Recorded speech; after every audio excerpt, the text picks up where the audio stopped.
بەرنامەی ئەمڕۆ بە سپۆنسەری کۆمپانیای ئەسێ بۆ بازرگانی مۆبایل شیری ئەڵتونسا.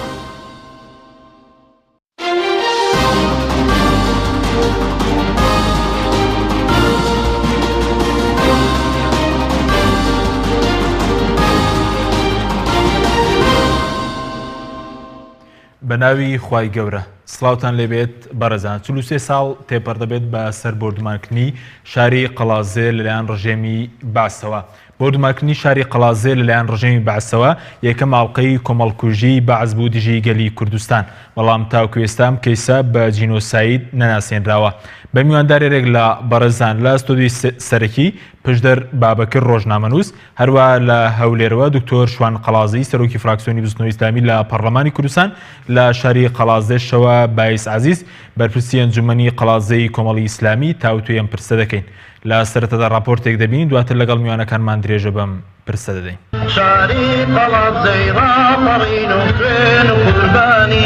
لا قەڵاتزێ یادی مەرگەساتی 43 ساڵەی بۆمباران و یادی 32 ساڵەی ڕاپەڕینی هاوڵاتیانی قەزای پشدەر بەڕێوەچوو. وەزیری شەیدانی حکوومەتی هەرێم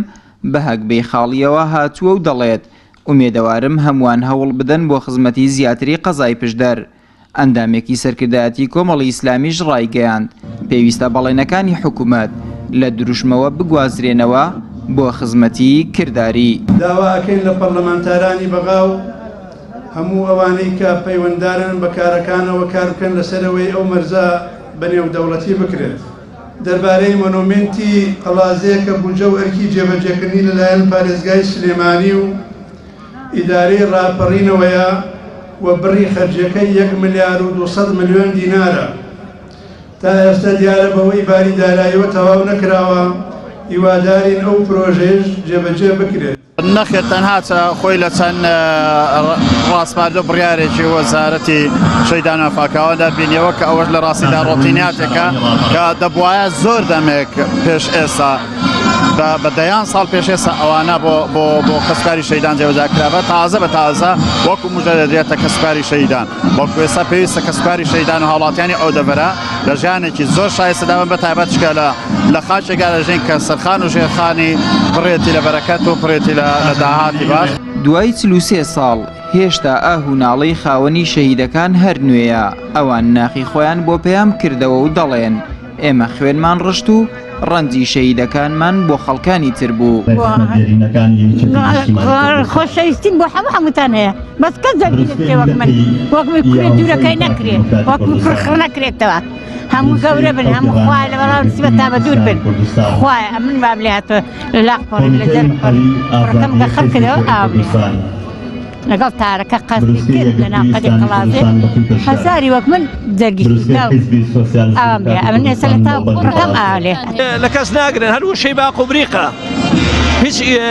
کارێک بۆ بنەماڵە شەیدان نەکراوە. تەنانەت زۆر جاریش ڕقم تەلەفۆن و عریزە و شتم داوە تا ئێستا شەیدەکان بە شەیدی هاوڵاتی ئەشبار کردووە، بەڵام جاشەکان و ئیستیخباراتەکان کە پێشمەرگیان شەیدەگیر ئەوانە شەیدی سەنگەرن. ئەو جابابێ پردەکەم بۆ چاکات پردەکەی قەڵازێم بە چاکەکە بەرامبەر شەیدەکانمە و هەڵواسراوە بە ئاسمانەوە پەتەکەی نە بە ولایدا نە بە ولایدا ناپسێت.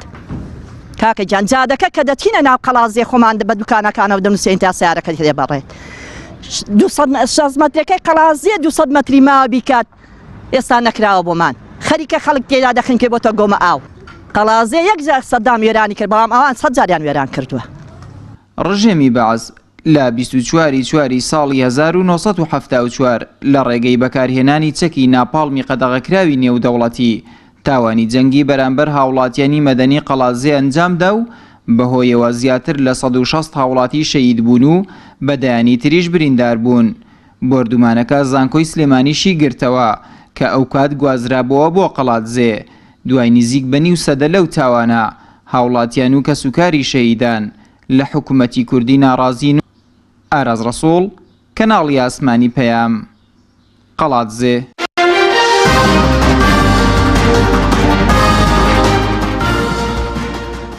دووبارە سڵاوتان لەبێت بەڕێزان، سوپاس بۆ میوانەکانمان. کاک پشدەر بە خێر بێن، سوپاس بەڵێتان کرد لە بەڕێستانەوە دەست پێ بکەین. سەرەتا لەوە دەست پێ بکەین بۆچی بەعس یەکەم جار لە 1974 شاری قەڵازەی بە ئامانج کرد. بەناوی خوای گەورە. طبعا پرسیارێکی جوانە. دەبێت وەڵامی ئەو پرسیارە بدرێتەوە لەو کاتەدا بۆچی بەعس شاری قەڵاتجێی بە ئامانج کرد بەر لەوەی بپرسین بۆچی بەعس قەڵاتجێی کرد بە ئامانج بپرسین سەرکردایەتی شۆڕش ئەو کاتە کە بڕیاریدا زانکۆ بگوازێتەوە بۆ قەڵاتجێ لەوە تێنەدەگەیشت کە حزبی بەعس یان ئەم درکەی نەبوو کە حزبی بەعس ئامادەیە زانکۆش و قەڵاتجێش بەیەکەوە بردومانکە و وێرانکە و بە فڕۆکە لێی بدا پرسیارەکە ئەوەیە چێ لەو کاتەدا سەرکردایەتی شۆڕشی کوردی هەڵخەڵەتاند ئەوە ساواکی ئێران بوو کە وتی سەدام زانکۆی سلێمانی لە قەڵاتجێ بردومان ناکە یان مخابراتی عراقی بوو فێڵی لەم سەرکردایەتی سیاسی ئەو کاتەمان کرد یان هەر خۆیان لە ئەسڵا پێیان وابوو کە قەڵاتجێش بردومان دەکرێت و سەرباری ئەوەش مجازەفەیان کرد خەڵک و ژن و ماڵ و منداڵی قەڵاتجێیان وا لێ کرد کە بکەوێتە بەر ڕەحمەتی ناپاڵمەکانی بەعس دەبێت بپرسین بە تایبەتی ئەوانەی کە ئێستا بەشێکیان ماون لە سەرکردایەتی سیاسی شۆڕشی ئەو کاتە بۆچی زانکۆتان هێنا بۆ قەڵاتجێ کە یەک دژە موشکتان نەبوو سیلاحی قورستان نەبوو دژە فڕۆکەتان نەبوو چێ وعدی پێتان بڵێ قەڵاتجێ بردومان ناکرێت باش ینی پێ دوای یەکەم تەرخەمی و پێشتر معلومات هەبوو کە قەڵاتجێ بردومان دەکرێتەوە خەڵکیان ئەگە دەرنەکرد بێتەوە پێش ئەوە بەڵێ معلومات هەبووە بەڵام بەر لەوەی بچینە سەر ئەوەی کە معلومات بەڵێ 2 ڕۆژ پێشتر دەزانرا کە قەڵاتجێ بردومان دەکرێت خەڵکی دانیشتوانی قەڵاتجێ ئەو ڕۆژە لە دەرەوەی شار بوون ئەگەر لە دەرەوەی شار نەبوونایە لە ناو شار بوونایە زۆر دەبوون بە قوربانی بە 165 کەس نەدەوەستا قوربانیەکان بەڵێ خەڵک ڕای کرد بۆ دەرەوەی شارەکان 2 ڕۆژ بوو خەڵک لە دەرەوەی شارەکان دەخەوت چونکە دەیزانی حزبی بەعس بەرنامەی هەیە پەلاماری قەڵاتجێ دەدا و لە قەڵاتجێ دەدا بەڵام ئەوە پرسیارە سەرەکیەکە نییە پرسیارە سەرەکیەکە ئەوەیە سەرکردایەتی شۆڕشی کورد کە ئەو کاتە چەکی قورست نییە دژی فڕۆکەت نییە چ وڵاتێکی دەستی لە پشدای زانکۆبەری بۆ قەڵاتجێ تەبعاً ئەمە مبەڕیرهێنانەوە نییە بیاڵنیوهێنانەوە نییە بۆ تاوانەکەی حزبی بەعس بەڵام دەبێت بشپرسرێ لە ناو سەرکردایەتی سیاسی کووردا ئەوانەی ئەو کارەساتە بەرپرسیار بوون زانکۆیان هێنا بۆ قەڵاتجێ حسابی ئەویان نەکرد درکیان بەوە نەکرد کە سەدام ئەگەر زانکۆ ببێ بۆ قەڵاتجێ هەروە بە ئاسانی دەستە وستان دانانیشێ سەدامێک بە ناپاڵمی هیندی بە فڕۆکەی ڕووسی پەلاماری قەڵاتجێ دەدا نەیان دەزانی کە سەدام چەکی پێشکەوتووی هەیە حزبی بەعس لە قووەت و نەشونەمادایە بۆچی زانکۆ برا بۆ قەڵاتجێ یعنی ضرورەتی برنی زانکۆ بۆ قەڵاتجێ دەبێت وەڵامی ئەو پرسیارە مێژوویەمان بدەنەوە بڵێن ضرورەتێکەوە بۆی کە بە شێوەیەکی مەسەلەن کوردانە مەسەلەن زانست و معریفە و وەکو پشتگیرێکیش بۆ شۆڕش براوێ بۆ ئەوێ کام ئامادەکاریە بۆ کرابوو لە قەڵاتجێ کاک حەکیم هیچ ئامادەکاریەک نەکرابوو دەکرا ئەم زانکۆیە لە ناو شاری قەڵاتجێ نەبێ دەکرا بەو شێوەیە بەبێ سەرپەرشتی بەجێ نەهێڵڕێ دەکرا ئامادەکاری بۆ بکرێ دەکرا لانی کەم کۆمەڵی ڕێکار بگیرێتە بەر بۆ ئەوەی درک بە مەترسیەکە بکرێت درک بەوە بکرێت کە سەدام ئەگەر زانکۆبەری بۆ قەڵاتجێ هێرش دەکاتە سەر زانکۆ بەڵام ڕەنگە هەندی شەمپیانوا بێ ئەوەی کە بەعس قەڵاتجێی بردومان کە بەوەی مەسەن هەڵکەوتەی جوگرافی ئەو منتیقەیە لەگەڵ هاوکاری لەگەڵ شۆڕش و لەگەڵ پێشمەرگە و مەڵبەندی شۆڕش و ئانە بووە بزەبێت 24/4 هێرشکردنە سەر زانکۆیە بەر لەوەی هێرشکردنە سەر قەڵاتجێ بێ هێرشکردنە سەر زانکۆیە چونکە ئەو کاتە مەکتەبی تەنفیزی پارتی دیموکراتی کوردستان لە هەڵشۆیە فڕۆکەکانی بەعس پەلاماری هەڵشۆ نادەن پەلاماری زانکۆ دەدەن لە بینای زانکۆ دەدەن لە بەشی ناوخۆی زانکۆ دەدەن لە ناوەندە معریفەکان دەدەن هێرش دەکەنە سەر مەکتەبەکان بە ناپاڵم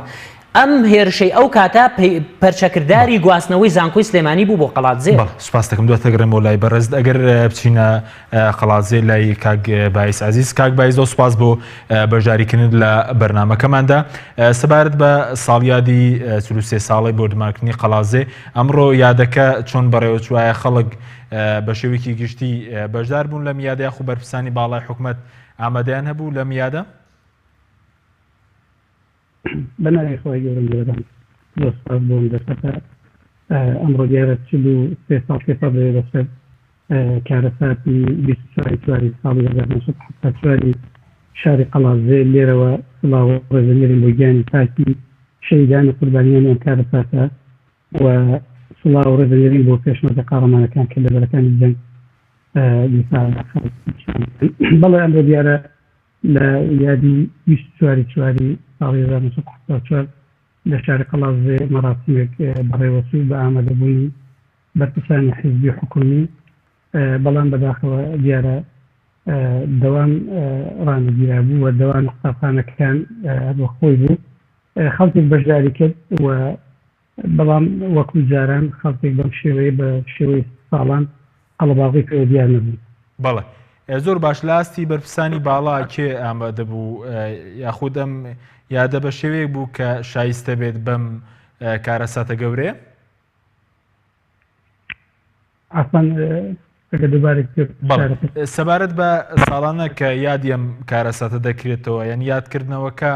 لە ئاستی و کارەساتەدایە کە یادکردنەوەی بێ شایستە بێ بەم کارەساتە؟ بێگومان ساڵانە ئەم یارە دەکرێتەوە بەڵام خەڵک چ لە یادێکی بەم شێوەیە کە تەنها وعد و بەڵێنی تێدا بدرێت خەڵک حکومەت هێرێمی کوردستان کارەبستانی ئەم هەرێمە ئاوە لەم خەڵکردنەوە خەڵک لە نەهامەتیدا دەژی خەڵک لە بێکاریدا دەژی گەنجانی ئەم وڵات و ئەم دەبەر و هەرێمە هەمووی سەری لێشێوەوە نازانێت بە دوای دەستەتێکدا دەگەڕێت بە دوای دەستەتی کاردا دەگەڕێت حقیقەتەن ئەمە کارەساتێکی گەورەیە نەخێر بێگومان بە هیچ شێوەیە لە ئاستی بەرپرسیارەتیدا نەبوون لە ئاستی پێویستدا نەبوون بەدەم هاتنی خەڵکی قەڵازی بەو شێوەیە ئەم خەڵکە تەقسیە زۆردا قوربانی زۆر داوە خەڵکێکی زۆر شەید بووە خەڵکێکی زۆر زیانی بەرکەوتووە دەبووە حکومەتی هەرێمی کوردستان لە ئەولەویەتی کارەکانی بێ ئاوادانکردنەوەی پشدەر بە خەماتنی خەڵک سوکە دەرفەتی و ئیش و کار بۆ خەڵک بدۆزێتەوە نەخێت هەر وەکو ساڵان تەنها ئەوەی کە تێیدا بوو مەسەلەی مەرجی لێ دەکرێت دواتە قسە لەسەر بکەین بەڵێ یعنی ئەو بەڵێنانەی کە ساڵانی ڕابردوو بە خەڵکی قەڵازێ دراوە لەم ساڵیادەدا و ساڵێک هەندێک بەڵێن بە خەڵکی قەڵازێدری چیان جێبەجێ کراون؟ نەخێر من ناڵم هیچ نەکراوە شی کراوە بەڵام وەکو پێویست نا بەنمونە زابەی دوسایدی بینە قەڵازێ و ڕانیەکە ئەمە ڕێگای مەرجی پێ بڵێن ڕۆژانە خەڵک و گەنج زیلاوانی ئەم وڵاتە دەبنە قوربانی ئەم ڕێگایە کە دەبووە حکومەتی هەرێمی کوردستان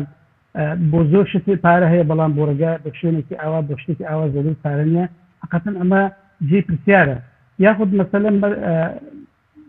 مۆنومنتی شەهیدان ئایا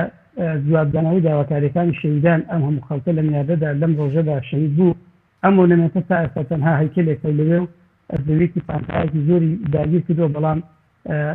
هیچ شتێکی بۆ نەکراوە نەخێت داواکاریەکان خەڵک جێبەجێ نەکراون بەڵێ سپاس دەکەم دواتر گرێم بەڵای بەڕێستان ئەگەر بچینە هەولێر لای کاک دکتۆر شوان خەڵازەی کاک دکتۆر زۆر سپاس بۆ بەشداریکردن لە بەرنامەکەماندا ڕای بەڕێستان لەسەر 43 ساڵی یادی بۆردمانکردنی قەڵازێ چییە و ئەو کاری چییە وەندەی کە بەڕێستان ئاگادار بن دوای 43 ساڵ هێشتا ئەم کەیسە لە دادگای باڵای تاوانەکانی عێراق وەک جینۆساید ناسێنراوە؟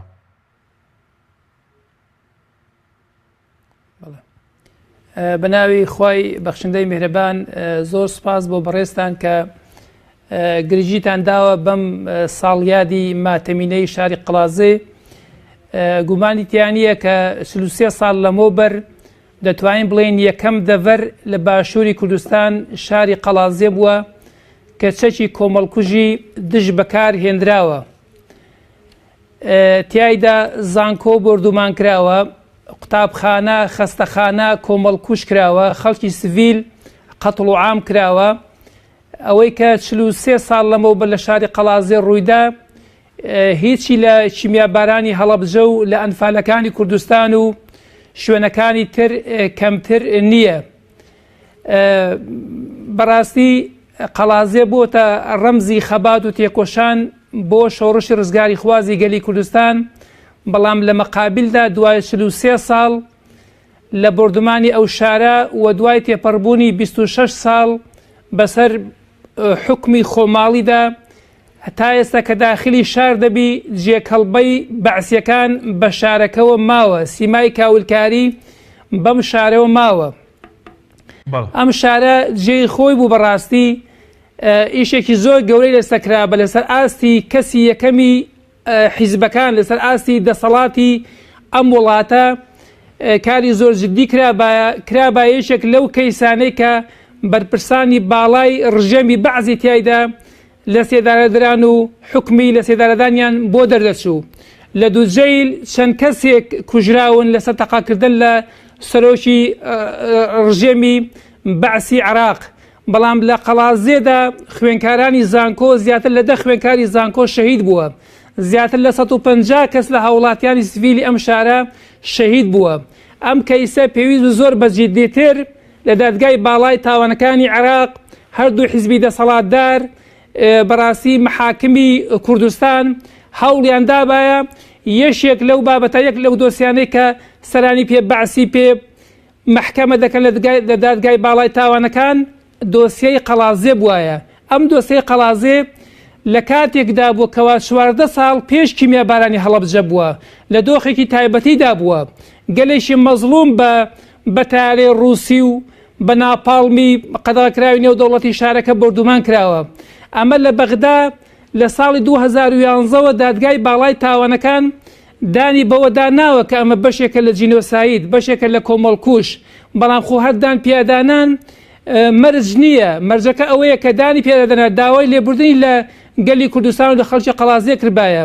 و قەرەبووی شارەکەی کردبایەوە حتا ئەگەر حکوومەتی عراقیش نەبووایە بەڕاستی جێی خۆی بوو دەسەڵاتی خۆماڵی دەسەڵاتی حکوومەتی کوردی قەرەبێشی گشتی شاری قەڵازیەی کردبایەوە.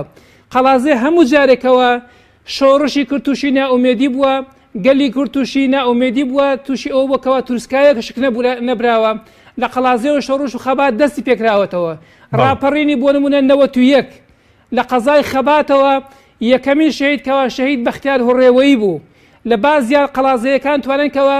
نێوان دوو پارێزگای گرنگی کوردستان هەولێر و سلێمانی و کەرکوو و عەفو دابڕن منتقەی بازیان ئازاد بکەن ئەمە وای کردکەوە ڕاپەڕینی کوردستان سەر بگرێت بەرهەموو ئەنجامی هەبێ ئەمڕۆ حکوومەتێکێ بە ناوی حکوومەتی کوردستانەوە بەڵام بەداخەوە دوای ئەم هەموو ماوەیە نە خزمەتی بنەماڵی شەیدان وەکو پێویست کراوە نە قەرەبووی خەڵکی دانیشتوانی ناوچەکە کراوە نە گرنگجێ بە کەرتی کشت و کاڵ دراوە نە گرنگجێ بە ناوچە گەشتیاریەکانی دەڤەرەکە دراوە شارێکی کاول و وێران لە دەربەندەوە کە داخل نەبی تا دەگاتە سەنگەسەر و ژاراوە ئەمە بە جادەی مەرگ ناسراوە بەڵام تا ئێستا دوای ئەم هەموو بوجەسە بەلاحا کە ئێستا لە قەیرانیداراییە نەتوانرا ئەو چەند کیلۆمەترەیە بکرێتە جوسایید یعنی بەڕاستی حکوومەتی بەتایبەت حکوومەتی کوردستان زۆر کەم تەرخەم بووە لە بەرامبەر شاری قەڵازێ بوو کەوا تەغزیەی بەڵێ زۆر باشە بەس کاک تۆ سەبارەت بەوەی کە بەڕێزت باسر لەوە کرد کە 2011 ئەم کەیسە بە جینۆساید ناسانراوە من پێشتر چاوپێکەوتنێکمان کردبوو لەگەڵ حاکم ئاسۆ کە پێشتر دادوەر بووە لە دادگای باڵای تاوانەکانی عێراق ئەو باسی لەو کە تاکو ئێستام کەیسە بە جینۆساید ناسێنراوە بەڵکو تەنها قۆناغ یەکەمی بڕیوە لە تاوی دادگاکە نەڕاگواستنی قەڵازێنە ئەم کەیسە بە جینۆساید نەناسێنراوە. کەیسی قەڵازێ لە ساڵی 2011 پێشتریش کۆمەڵێک لە پارێزەرە بەڕێزەکانی شاری قەڵازێ و سلێمانی و شوێنەکانی تر ئەم بابەتان بردۆتە دادگای باڵای تاوانەکانی عێراق لەگەڵ ڕاگواستن و ورد و خاشکردن و ڕوخاندنی سەی سادقدا یەک دۆسیەن هەردووچیان بە جینۆساید ناسێنراون بەڵام هەر ناساندن مەرج نییە ناساندن ئەوەیەکەوە ئەو خەڵکەی شاری قەڵازێ کە هەر ماڵێک بیگری چەند جار خانی و ڕوخێنراوە قەرەبوو بکرێتەوە ئەو قەرەبووکردنەوە نیشانەی ئەوەیەکەوە حکوومەتی بەغدا داندنێ بەوەی کە لە بەغداوە میلەتێکی مەزلوم هاوڵاتیانی شارێکی کوردستان قەتڵ و عام کراون جینۆساید کراون مەرجی بە کۆمەڵیان بە دیاری بۆ هێنراوە ئەمە بە جینۆساید ناسێنراوە بەڵام ئەو بابەتانەی کە دەبێتە مایەی ناساندنی جینۆسایدەکە قەرەبووکردنەوەیە یاخود داوای لێبوردنە ئەمانە هیچی ئەنجام نەدراوە ئەگینا لەگەڵ دۆسیەی سەی سادق بەیەکەوە هەردوو شارەکە ئەو حەملە جینۆسایدی کە بەرامبەری کراوە بە جینۆساید لە قەڵەم دراوە بەڵام ئێستا لە ئێستادا ئەوەی کەوا گرنگە بۆ نمونە چۆن لە شاری هەڵەبجە عومەری خاوەر ڕەزا و ڕەحمەتی خوای لەسەرێ بۆتە ڕەمز بۆ هەڵەبجە و بۆ هەموو کوردستان لە قەڵازێشدا کەسێکی هاونیشتیمانی ئەم شارە بە ناوی ئەحمەد مریەم کاتێکەوە فڕۆکەی ڕووسی بەچەکی ناپاڵم پارچەیەک لەو ئاسنە بەرملی دەکەوێت ملی دەپەڕێ ماوەی چەند خولەشێک ئەو بەرەوبەری بازار دەکات وەکو بڵێ لە ئاخر ڕوحیدا بەسەر بڕاوی ماڵ ئاوایی لە شارەکەی بکات ئێستا ئەم بابەتە لە قەڵازێ چەند قوتابخانەیە بە ناوی ئەحمەد مریەمەوە لە قەڵازێ لە دوای ئەوەی کەوا زانکۆ بردومان کرا قوتابیەکان و مامۆستایەکانی شەهید کران بۆچی لە زۆربەی زۆرینی قەزاکانی کوردستان زانکۆ هەیە بەڵام لە قەڵازێ تەنانەت چەند بەشێکی کۆلێجی ڤاکەڵتی پەروەردە هەیە ئەم کۆلێجەی ڤاکەڵتی پەروەردەش چەندین نوقسانی و کەموکوڕی هەیە لەبەرەوە بەڕاستی هەموو ئەو بابەتانە چۆن حکوومەتی بەغدا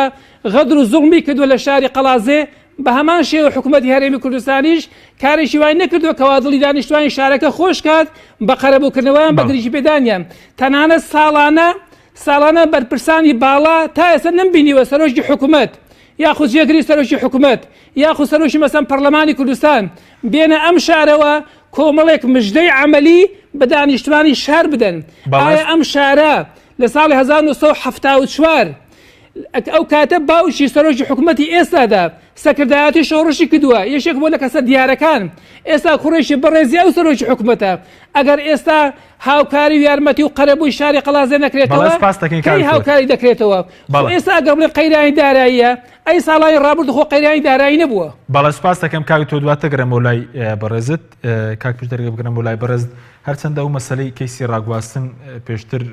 وەزارەتی شەیدان باسی لەوە کردبوو کە 2011 بە جینۆساید ناسێنرا بەڵام دادوەرێکی کورد کە لەوێ کار دەکەوت تاکو ئێستا ئەم قۆناغی نەبریوە بە سەبارەت بە مەسەلەی جینۆساید و سەبارەت بە دیکۆمنتکردنی ئەم کارەساتە تا ئێستا ئەم کارەساتە بە دیکۆمنت کراوە ئاماری ورد لەبارەی ئەم کارەساتەوە مەسەلەن ئەرشیف و دیکۆمنت و مۆنۆمنتێکی شایستە ئەوەی کە ئێمە ئاگامان لێ نەخێر شتێکی وانە کراوە تەنها یەک کتێبێک هەیە تەها بابان نووسویەتی کۆستی شارێک یعنی گرنگیەکی ئەوتۆ بە کارەساتەکە نەدراوە بەڕاستی کارەساتی قەڵاتجی ئەوە بوو گرنگیەکی زۆر تایبەتی پێ بدرێ سەرەتای جینۆسایدی کورد لەوێوە دەست پێ دەکا سەرەتای کۆمەڵکوژی کورد لەوێوە دەست پێ دەکا مەسجێکی زۆر ڕوونە سەدام حوسێن لە قەڵازێ چێکی قەدەغەکراو بەکاردێنێ ناپاڵم بەکاردێنێ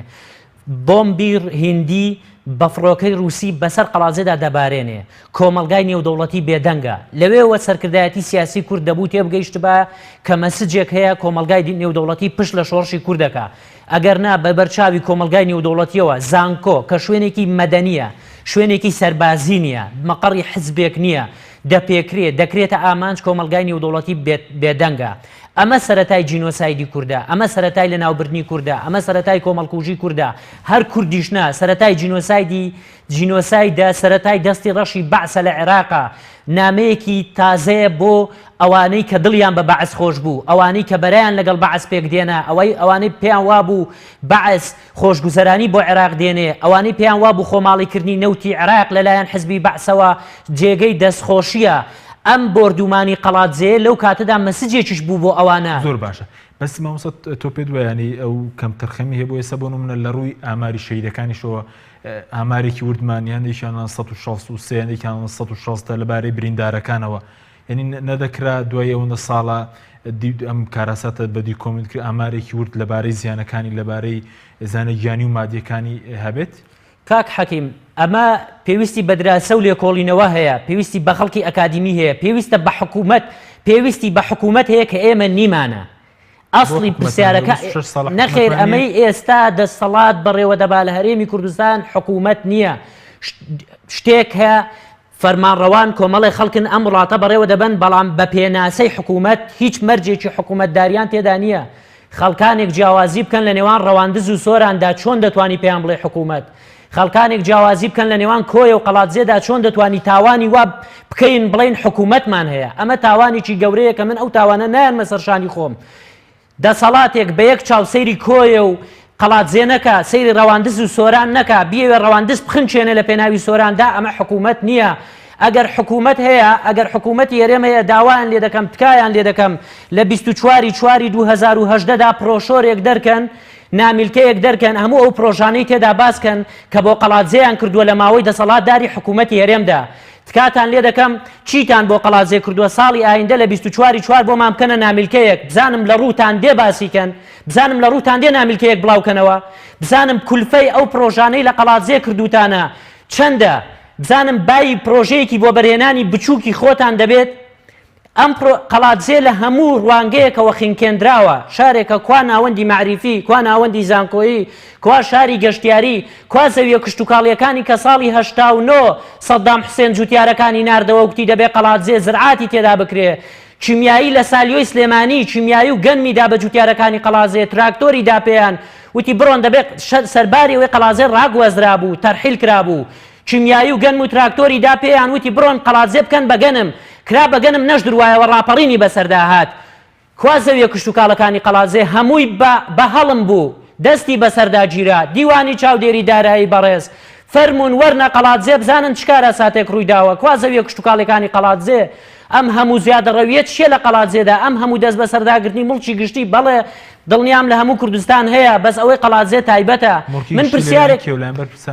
ئەی خۆ بەڵێ لەلایەن بەرپرسانەوە من پرسیارێک دەکەم بەڕێزانی دیوانی چاودێری دارایی حکوومەتی هەرێمی کوردستان کە ناوتان ناوە حکوومەتی هەرێمی کوردستان لە ماوەی 26 ساڵی ڕابردوو یەک بەرپرسم پێ بڵێن لە قەڵاتزێ لەسەر قەزیەیەکی گەندەڵی یعنی قەڵاتزێ محەممەدی مەهدی بەڕێوەی بردووە خروقاتێکی یاسایی تێدانە گەندەڵیەکی تێدانە دزیەکی تێدانە ناقانونیەکی تێدانە لە هەموو ئەو ماوەی کە حکوومەتی هەرێمی کوردستان دەسەڵاتی هەیە قەڵاتزێ بەڕێوە دەبا فەرموو ئێوە بە من بڵێن مدیر ناحیەیەک سەرۆکی شارەوانی ناحیەیەک مدیری شورتەیەک مدیری مەکتەبێک مدیری تەربیەیەک مدیری ئەطفایەک قایمێک مدیری ئاسایشێک مدیری گومرجێک لەسەر گەندەڵی لابرابێ بانکێش کرابێ سزا درابێ دەسەڵات بە جۆرێک پشتگوێی قەڵاتزێ پشتگوێ خستووە وای لە قەڵاتزێ کردووەکە ئاسڵەن دانیشتوانی قەڵاتزێ ئەمڕۆ لە شێوەی بایکۆتا یادی کارەساتەکانی خۆیان بکەنەوە. بەڵێ سپاس دەکەم دواتەگرم وڵای بەڕێستان بڵێ بینێرانی بەڕێز ناوبڕێکی کورتمانەیە دوای ناوبڕەکە دەگەڕێنەوە وڵاتان لەگەڵ مامێنەوە. بەرنامەی ئەمڕۆ بە سپۆنسەری کۆمپانیای ئەسێ بۆ بازرگانی مۆبایل شیری ئەڵتونسا.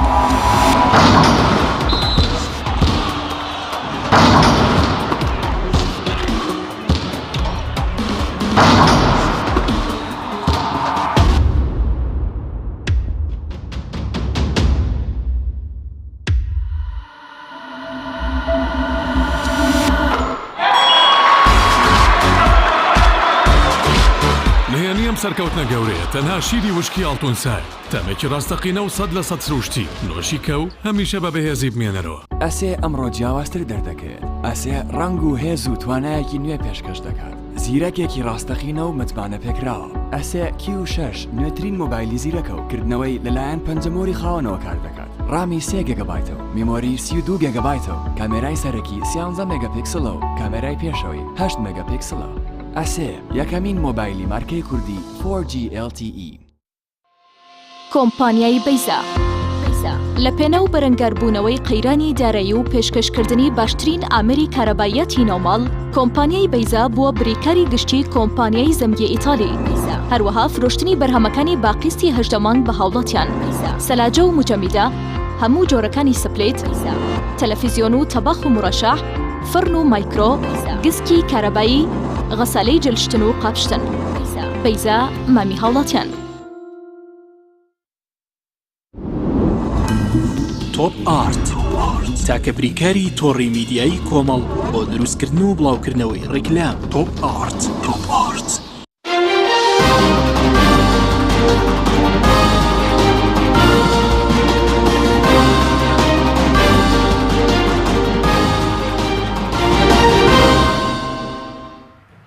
دووبارە سڵاوتان لەبێت بەڕێزان کاک بایز ئەگەر بگەڕێنەوە لای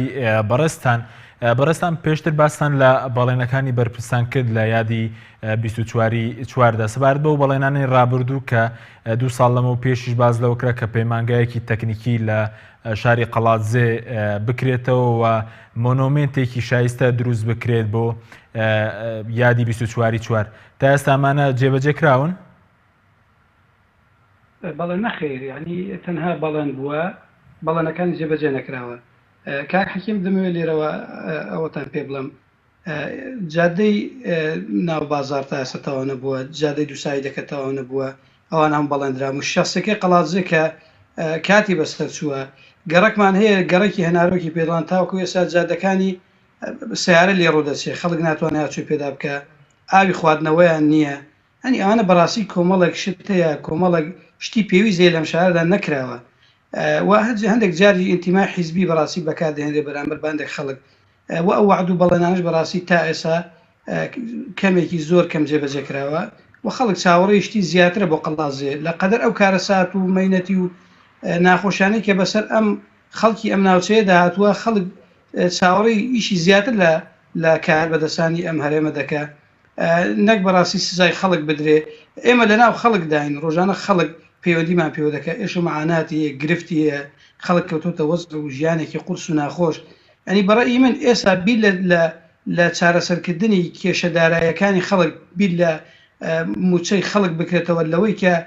هەندێک شتی ڕواڵەتی هەندێک شتی دیکۆرات ئەنی ئایا خەڵک لە برسایەتیدا بژی من کە برسیم بێ من کە ژیانم نەبێ پەنجاقاتم بۆ چیە شتیکەم بۆ چیە ینی خەڵک ئەمڕۆ بەڕاستی لە ژیانێکی سەختی داراییدا دەژی پێویستە کاربەدەستانی ئەمەرێن باوەک لەم خەڵکی ئەم دەفەرە بدنەوە بەڵێ زۆر باشە بەس سەبارەت بە مەسلەی مۆنۆمنتی 24 ئەمڕۆ کە ئێمە گوێمان لە وەزیری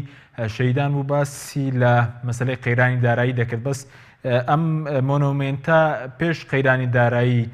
بودجەی بۆ تەرخانکرا بۆ کاری چیە کە تا ئێستامە جێبەجێ نەکراوە بەڵێ دیارە بە خۆتان ئاگادارن پێش قەیرانی دارایی پارێکی زۆر داهاتە ئەم هەرێمە سەدا هەفتەی بەغدا و ناوچە سنووریەکان داهاتی ناوخۆ ئەمانە ئەو پارانە بەڕاستی جێی سەرنجە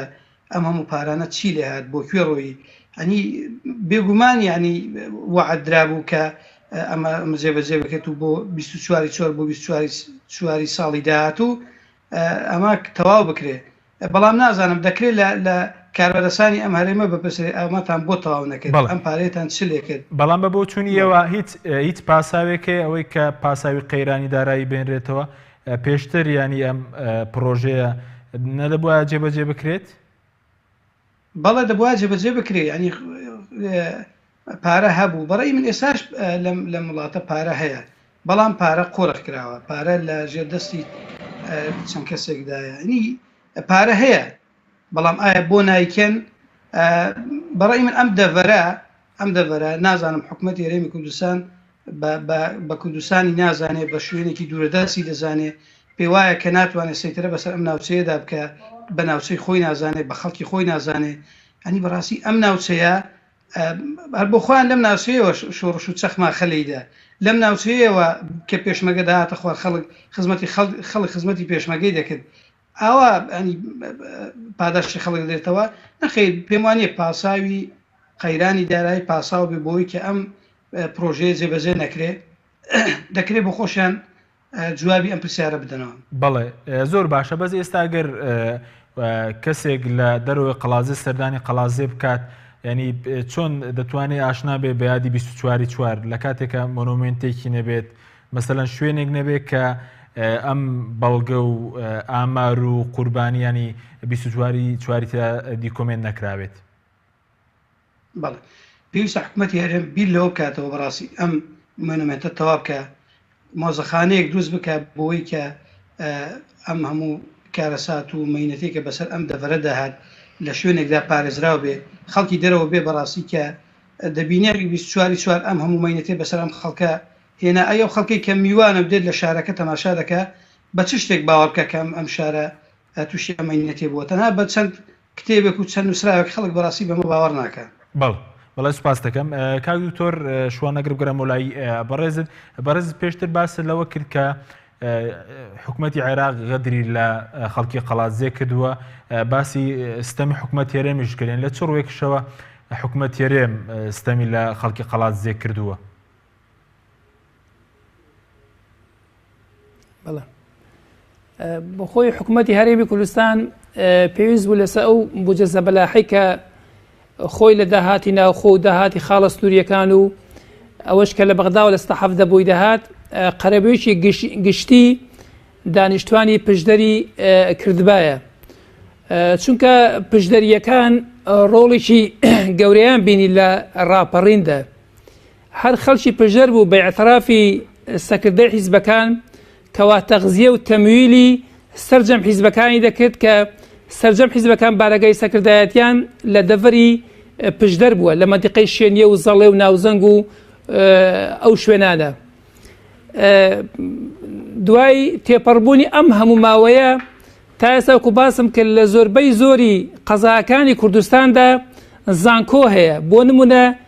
لە کەلار لە هەڵەبجە لە چەمچەماڵ لە زاخۆ لە سۆران لە ڕانیە لە شوێنەکانی تر زانکۆی سلێمانی لە قەڵازێ بوو بە قوربانی لەوێ مامۆستا و خوێنکارەکان لەگەڵ خەڵکی سیڤیلی قەڵازێ جینەوە ساید کران نەتوانرا بڕیارێک دەربترێت لە بری ئەو قوربانی دانە ئێمە بڕیاری کردنەوەی زانکۆی قەڵازێ لە دەین خۆ ئێمە هیچ فەرقی نییە کە زانکۆ لە ڕاپەڕین هەیە لە ڕانیە هەیە یاخود لە قەڵازێ هەیە بۆ وەکو یەک وایە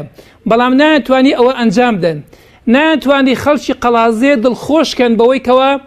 ئەو زەویە زراعیانەی کەوە ئەو لە دوای ڕاگوازنەکراوە منتقەی محەڕەمە ئێستا زەویە کشتتوکاڵەکان ئاوەدان بکرێنەوە گوندەکان ئاوەدان بکرێنەوە هاوکاریان بکرێت خەڵکی جوتیار پێداویستەکانی فراهەمهێنانی کشتتوکاڵەکەی بۆ بەرجەستە بکرێت هەروەها بەرهەمەکەی بە بازار بکرێت اینجا شوێنە گەشتیارەکانی ئیهتیمامی تەواویان پێ بدرێت لە هەموو ڕوویەکەوە بۆ نمونە ئەو منتیقەیەکی سامانی ئاژەڵداری بەناوبانگە بەڵام ئێستا ئەو خەڵکانێکەوە ئاژەڵیان هەیە بۆ نمونە ساڵانە خوریەکانیان خوری مەڕووماڵاتەکانیان دەسووتێنن تا ئێستا نەتواندرا حکوومەتی هەرێمی کوردستان لەو دەڤەرە کارگەیە بکاتەوە بۆ نمونە کارگەی ڕستن و چنین یان منتیقەیەکەوە منتیقەی میوەجات و بەروبوومی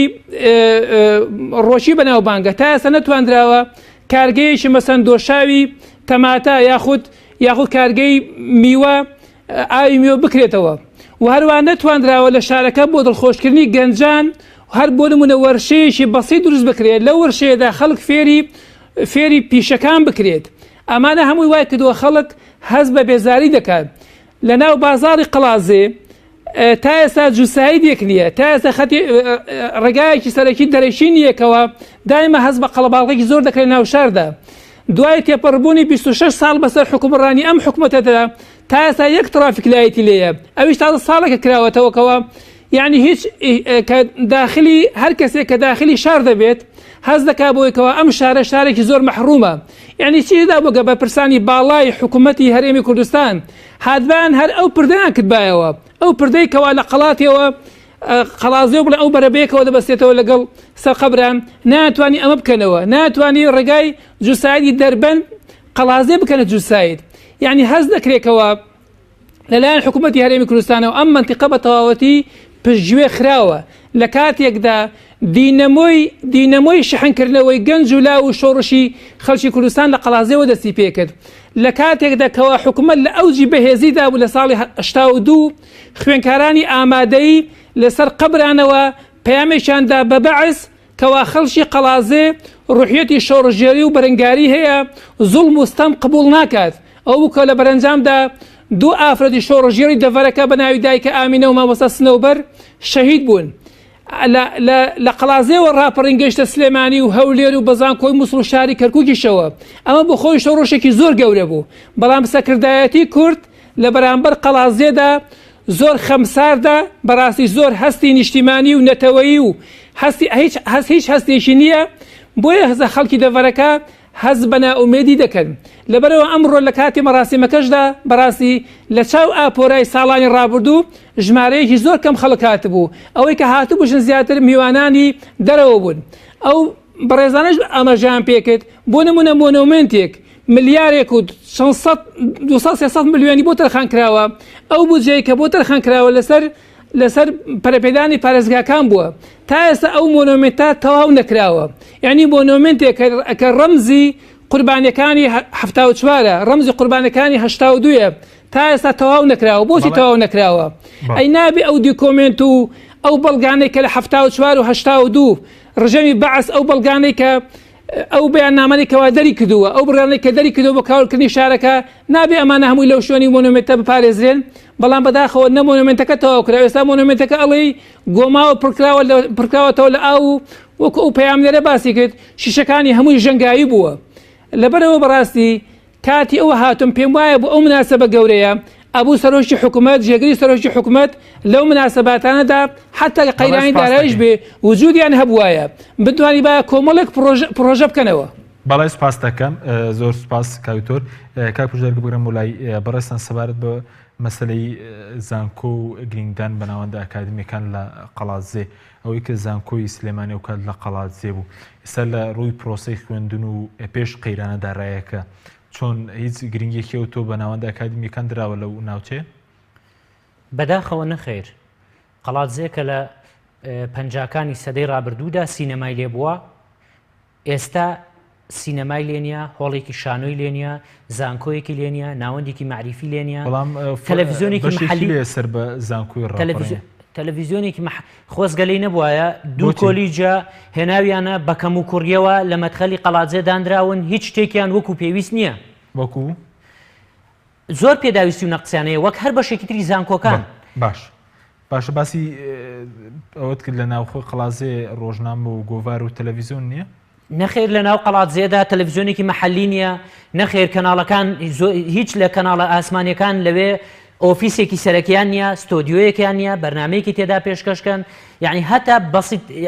بەشێک لە کەناڵە ئاسمانیەکان پەیامێریشیان نییە لە ڕانیەوە پەیامێر دەنێرن ئەگەر ڕووداوێک ڕووبدا یعنی ئەوەندە قەڵاتزێ لە ڕووی فکریەوە لە ڕووی معریفیەوە لە ڕووی ڕۆشنبیریەوە پشتگوێ خراوە لە هەموو ڕوانگەکانەوە من پرسیار دەکەم لەو بەڕێزانە لە بەڕێز کاک دکتۆریش ئەگەر زانیاری زیاتری هەبێ ئەمڕۆ دەستگایەکمانەیە دەستگای کاروباری مین لەم هەرێمی کوردستانەیە دەستگای کاروباری مین لە هەموو کوردستانە ئەوەی من زانیاریم هەبێ سەرقاڵی هەڵگرتنەوەی ئەلغام و مینی پاشماوەی بەعسە لە قەڵاتزێ نەبێ لە هەموو کوردستانە ئیش دەکا بۆ ئەو ڕێکخراوە نایە لە قەڵاتزێ شاخەکانی قەڵاتزێ تا کەی لادێنشینەکانی ئێمەی لە قەڵاتزێ ببن بە قوربانی دەستیان نەمێنێ قاچیان نەمێنێ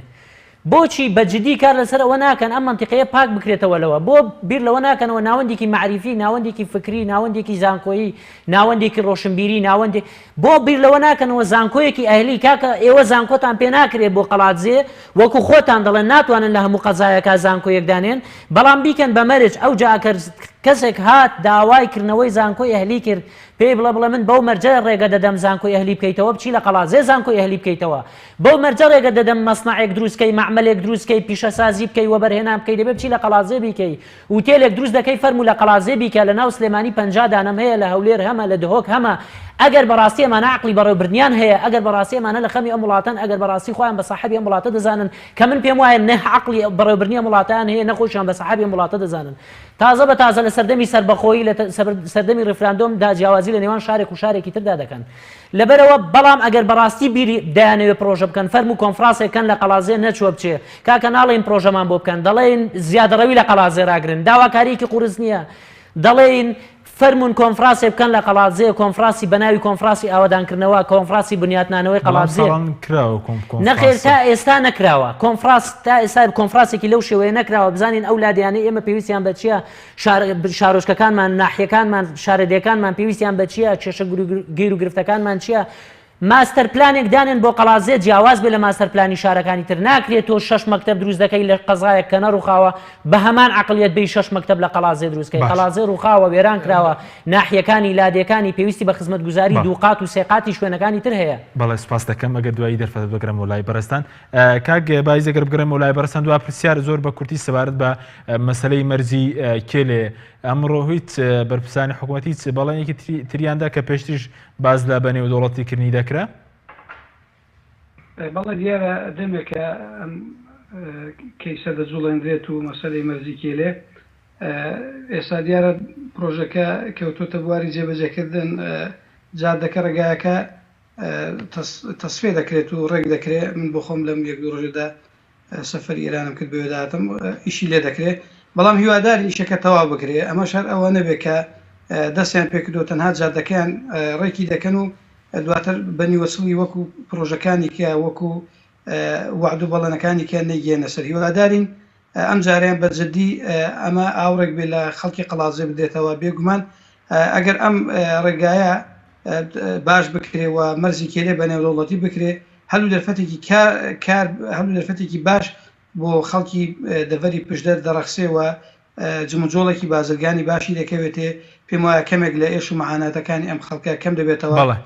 هیوادارین پابند بن بە وعد و بەڵێنەکانی کات و لە ماوەیەکە دیاری کراوە جێبەجێ بکەن بەڵێ سپاس دەکەم کاکتۆر نی خولەکیش بۆ بەڕێستان سەبارەت بە مەسەلەی دواکەوتنی بە نێودەوڵەتیکردنی مەرزی کێلێ ئەوەندێک کە بەرەسەم ئاگادار بن خەلەلەکە لە کوێوەیە بەڵێ خەلەلەکە ینی خەلەلێکی وان نییە ئەم پێم وایە کە حکوومەتی هەرێمی کوردستان دەسەڵات لە دەڤەری سلێمانی چۆن توانیان مەرزی سەیران بند بکەنەوە مەرزی باشماغ بکەنەوە بە هەمان شێوە هەوڵ و تێکۆشان و قوربانیدانی دەڤەری پشدەر ئەوەندە دێنێ کە پێویست بوو 10 ساڵ 15 ساڵ لەمەوە بەر مەرزی کێلەی نێودەوڵەتی کرابایەوە. عجیب و غەریب بە وڵاتیشی وەکو ئێران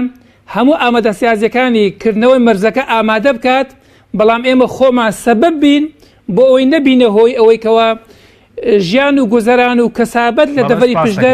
پشدەر و بیتوێت زارێککە زیندوو بێتەوە. یعنی خۆمەمان سەبەبی سەرەشینکەوە ئەم مەرزە ناکرێتەوە، هەوڵەکان بەردەوامن. من دەستخۆشی لە وەزارەتی ئاوادانکردەوە حکوومەتی دەکەمکەوە مەبلەغی کە تەرخانکردەوە بۆ قیتاوکردنی ڕێگایەکە و هەر بەوەندەشەوە ئێمە لەگەڵ پەرلەمانکارەکانی مەنتیقەکە بەڵێنی ئەومانداوە کە جارێکی تر سەردانی بەغدا بکەیتەوە، هەموو ئەو ڕێکارە ئیداریانەی کەوا پێویست کە کاری بۆ بکەین و بگەینە بەرەنجامی کۆتایی مەرزەکە بکرێتەوە. سپاس دەکەم مامۆستاگەر جەنابی شتێکی ماوی فەرموو. وەڵام من داوا دەکەم ئەگەر ئەم جارش حکوومەتی ئەم حکوومەتە درۆی لەگەڵ خەڵکی دانیشتوانی دەڤەری پشدەر کرد، مەرزی چێلەی نەکرد بە نێودەوڵەتی وەکو نیسانەکانی تر، ئەمەش درۆی نیسان بوو، پاشی 10 ڕۆژی تر بۆ خەڵکی ئێستا لە قەڵاتجێوا دەڵێ ئەم شۆفڵ و حەفارە و گرێدەرەیان هێناوە لەبەر 24/4 و دوای 24/4 دەڵێ ئێستا خەریکی مەرزەکەن، دوای 24/4 دەیان بنەوە. داوا دەکەم ئەگەر ئەم جارش حکوومەتی هەرێم ئەم درۆی نیسانەی لەگەڵ ئەم خەڵک و ئەم دەڤەرە کرد، دانیشتوانی ئەم منتیقەیە بارگە و بنەی ئەم حکوومەتە بپێچنەوە، با لە ڕانیەوە حکوومەتی هەرێم قەڵازێ بەڕێوە برێ، با قەڵازێ لە ژێر ئینتیدابی حکوومەتەکەی هەولێر و سلێمانی دابێ،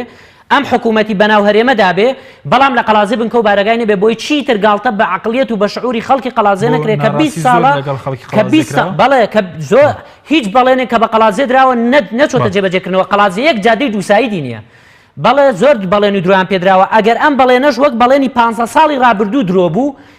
داوا دەکەم دانیشتوانی قەڵازێ بێدەنگ نەبن لە بەرامبەر ئەم. زۆر سپاس بۆ بەڕێز پشدەر بابەکر ڕۆژنامەنووس کە لە ستودیۆی سەرەکی لەگەڵمان بوو، هەروەها بەڕێز دکتۆر شوان قەڵازەی ئەندامی پەرلەمانی کوردستان سەرۆکی فراکسیۆنی بستنەوەی ئیسلامی لە پەرلەمانی کوردستان کە لاولێرەوە لەگەڵمان بووی، هەروەها باعیس عەزیز بەرپرسی ئەنجومەنی قەڵازەی کۆمەڵی ئیسلامی کە لە شاری قەڵازێەوە لەگەڵمان بووی. سپاس بۆ بینەرانی بەڕێز، سپاس بۆ هاوکارم تا بەرنامەیەکی تر خواتان لەگەڵ.